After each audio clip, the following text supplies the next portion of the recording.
Très faible participation locale au mouvement national de grève. Seuls quelques trains ne circulaient pas entre Metz et Sarreguemines. La Casques et la ville de Sarreguemines, gros employeurs de fonctionnaires, ne constatent aucune absence. Dans les établissements scolaires, on compte à Sarreguemines près de 25% d'enseignants absents. Moi, je suis pas trop au courant au niveau fonctionnaire et tout, donc je sais pas. Non, pas spécialement. Enfin, on aimerait bien avoir cours quand même. Écoutez, je suis venue à 9h10 pour prendre mon billet pour Strasbourg. J'ai attendu le bus de 9h32 qui n'est jamais venu. Les réformes qui sont en cours sont absolument nécessaires. J'étais dans le transport routier privé. Je peux vous dire qu'à la SNCF, ils sont bien logés. La DQV réunit 200 personnes et poursuit sa charge contre le SIDEM. L'invité du jour était Anticor, groupe national qui lutte contre la corruption en politique. Il est donc facile de comprendre pourquoi les élus invités à cette réunion étaient très peu présents. Toutes ces tensions font que certains choisissent délibérément de ne plus trier leurs déchets. Économie oblige, l'hôpital Robert Pax mène sa réorganisation interne. La mutualisation des services prend fin avec le déménagement du service urologie au 3e étage. Désormais, toutes les spécialités de chirurgie sont regroupées au même niveau. Cette réorganisation est assortie de la suppression de 12 lits. L'établissement mise toujours davantage sur la chirurgie ambulatoire. Défauts, fissures, nos ponts sont auscultés. C'est un engin assez important que l'on peut observer sur différents ponts du secteur. L'engin, appelé passerelle négative, permet d'inspecter les ouvrages, comme ici le pont des Alliés, sous toutes les coutures. Ce bilan de santé est demandé par le conseil départemental. Troisième rencontre du conseil de développement de l'arrondissement, c'est à Mosaïque que le groupe d'experts s'est retrouvé. Après une analyse d'un film réalisé en 2004, les membres ont pu mesurer le gisement de progrès restant. Les thématiques des déplacements, du tourisme, de la dynamisation des centres-villes, des services et de l'emploi ont fait l'objet de premiers débats. Prochainement, ce conseil va entrer dans une phase plus productive. 18e édition du Salon des vins et des produits du terroir à Rohrbach-les-Bitches. La convivialité régnait parmi la trentaine d'exposants et les visiteurs, dont la plupart sont devenus des habitués. La découverte des vins issus des 4 coins de France et les différents produits du terroir ont fait l'objet d'échanges passionnés. La Sarre, terre d'eau du tourisme fluvial européen. Thierry Guimbaud, directeur général des VNF, et Roland Roth, président de l'association Bassin touristique de la Sarre, ont scellé leur partenariat concernant le développement touristique européen des terres d'eau. Une destination à caractère fluvial et terrestre de 120 km entre Sarreguemines, Lagarde et Saverne. Le Platt n'a pas dit son dernier aïe-yo. Pour débuter sa 20e édition, le festival Miré de Platt a proposé une soirée d'inauguration fort agréable. Après une série de discours vantant le côté chic et branché de notre langue régionale, un spectacle musical et de chansons en platt a pris le relais. De fortes jolies compositions interprétées par des élèves du collège Himmelsberg et du gymnasium am Schloss de Saarbrück. Un concert européen des élèves de Sarre et Moselle. Une façon de revisiter le conte de Charles Perrault. Sur scène, 300 élèves français et allemands de Metz, Marly, Forbach et Völklingen forment un orchestre symphonique, un chœur, une troupe de danse et de théâtre. 2 autres représentations auront lieu mardi 20 mars à l'Arsenal de Metz et vendredi 23 mars au Carreau de Forbach. Des grèves qui se traduisent par des perturbations sur les rails, dans les aéroports, mais aussi dans les écoles. La commune de Forbach est particulièrement concernée avec 37 enseignants grévistes sur 64, soit 57,81% du corps enseignant. Les écoles du centre avec 15 enseignants grévistes sur 17 et l'école de Marino avec 5 enseignants grévistes sur 8 sont particulièrement touchés. Vous les avez sûrement entendus passer près de chez vous ce matin. Les élèves de terminale des lycées de Forbach ont fêté le persan. Après une déambulation dans les rues, ils se sont rassemblés en musique devant l'hôtel de ville. Une ambiance festive et légère, très loin des salles de classe. Une journée de détente avant les heures de révision qui arriveront bien assez tôt pour ces futurs bacheliers. En ce qui concerne en tout cas la loi Macron, je ne suis pas pour du tout, parce que je veux dire une radiation de 2 mois si on nous propose un travail qui ne nous correspond pas du tout, franchement c'est limite dégueulasse quoi, voilà. Les sanctions qu'ils font là, mettre des bâtons dans les roues, je trouve ça anormal quoi. C'est le chômeur qui paye quoi. Alors que Les boîtes, ils pourraient bien prendre, je sais pas moi, ils ont de la place, ils ont besoin de bonhommes, mais ils veulent pas investir peut-être. Autre temps fort, celui d'un record, 34 tapis flottants, du jamais vu pour une séance de Wattfit. Le Wattfit, c'est du fitness sur l'eau, une discipline imaginée par le Montpelliérain Soufiane Riabi, présent en personne ce soir à Forbach pour animer le plus grand Wattfit de France.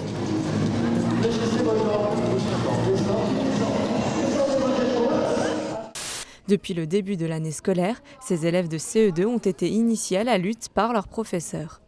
Qualifiés lors des compétitions des circonscriptions de Moselle, ce sont les meilleures classes qui s'affrontent pour cette rencontre. Les élèves sont encadrés par les jeunes de la section sportive de lutte du collège Nicolas Untersteller et le club de lutte de la ville. Une journée riche en apprentissage et en découvertes. 8 étapes partout en France, dont une à Frémin-Merlebac, dont l'organisation a été confiée à la société Les Frontières du Pixel et à sa marque e-sport Helios Gaming. 6 équipes de haut niveau venues des 4 coins de l'Hexagone sont présentes durant 2 jours à la salle Wouters. Objectif, remporter une partie des 2500 € de prix mis en jeu, mais aussi se qualifier pour la Coupe de France pour l'équipe victorieuse. Les juges devraient s'arrêter un moment sur la serre connectée.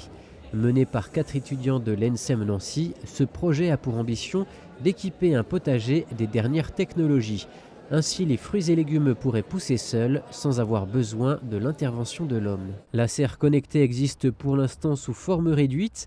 Sa version taille réelle est en construction dans la cour du lycée Jean Moulin, où elle devrait produire des denrées alimentaires dès l'été 2018.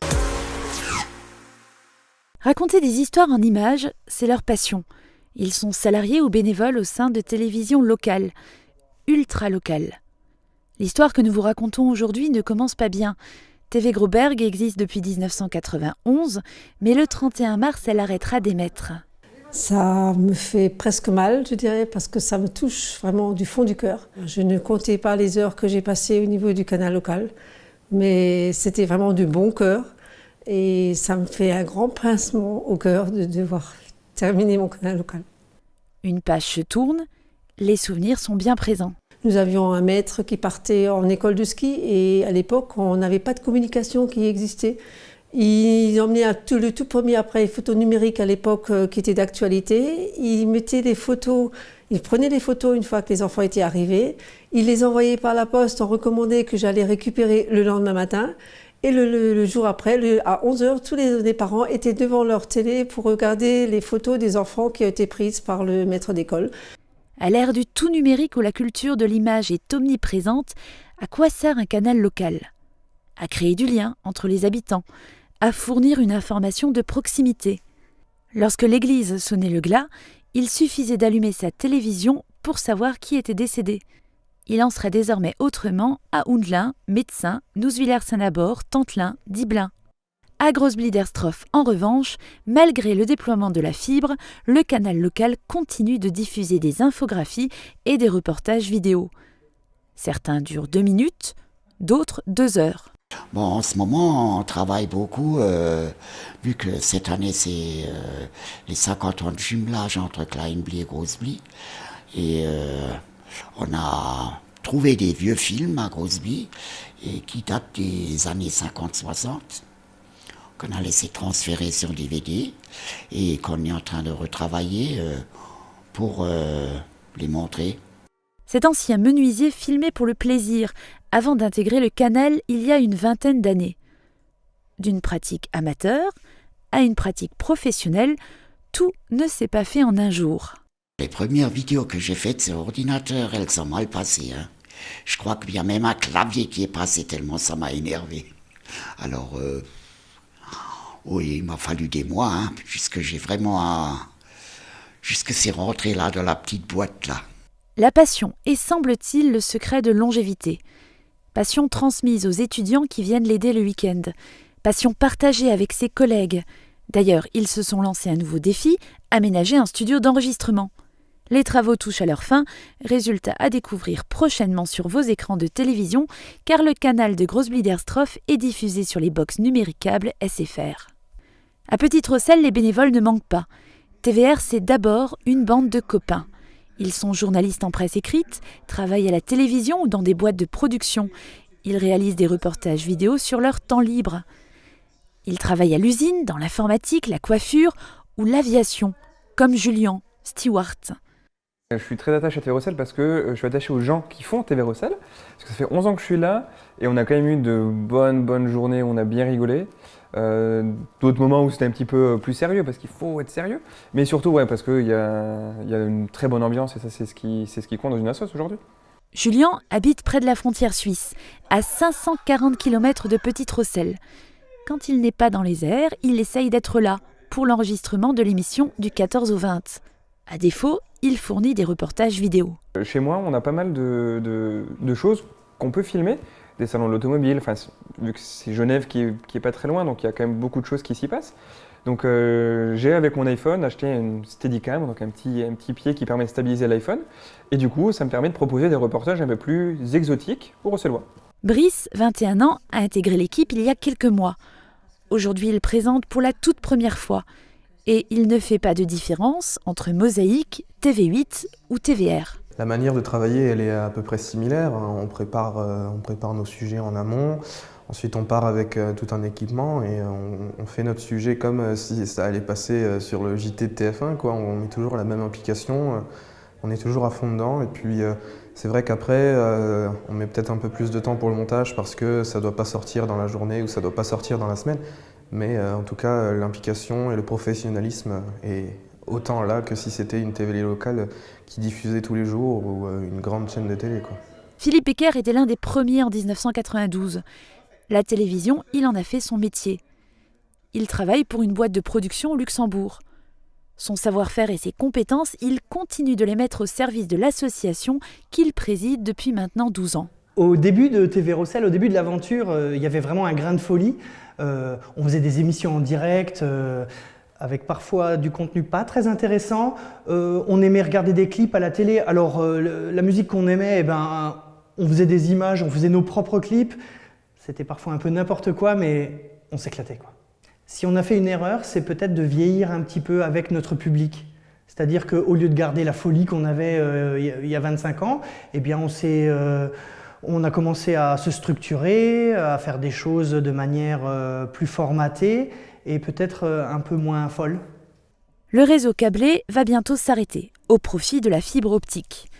Si l'avenir de TVR semble incertain, aucune décision n'a été prise en interne. Tous les scénarios sont envisageables, car les bénévoles de l'association ne veulent pas enterrer leur télévision. Ni les Rossellois, très attachés à TVR. Comment évoluer ? C'est le challenge. Mais les mêmes questions se posent pour des télévisions nationales, alors affaire à suivre.